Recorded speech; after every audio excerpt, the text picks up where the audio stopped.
Enquanto a igreja crescia, os inimigos da igreja circulavam falsos rumores sobre Joseph Smith e a igreja. Então, 8 anos depois de a igreja ter sido estabelecida, Joseph escreveu uma história sobre a sua vida e a igreja. Joseph nasceu em Vermont em 1805. Ele foi um dos 9 filhos de Joseph Smith Sr. e Lucy Mack Smith. Quando Joseph Smith Jr. tinha 14 anos, sua família estava morando na região de Palmyra, Nova York. Naquela época, ali havia um alvoroço sobre religião, com grupos pregando e reunindo conversas. Joseph assistiu muitas reuniões da igreja, mas o conflito entre os diferentes grupos o deixou confuso. Ele se perguntou: o que deve ser feito? Quem dentre todos esses grupos está certo?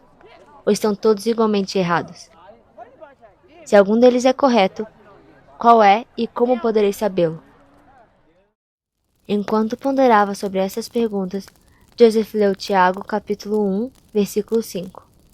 E se algum de vós tem falta de sabedoria, peça a Deus, que a todos dá liberalmente, e o não lança em rosto, e ser-lhe-á dada.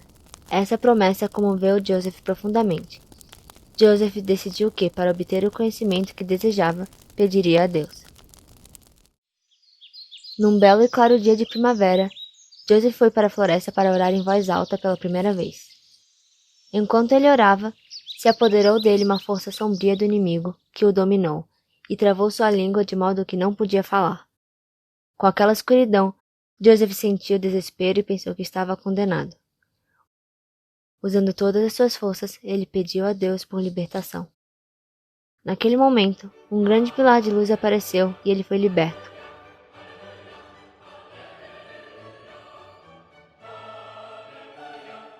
O Pai Celestial introduziu Jesus. Este é meu filho amado. Ouve-o. Joseph então perguntou-lhes qual igreja estava certa para saber a qual se unir.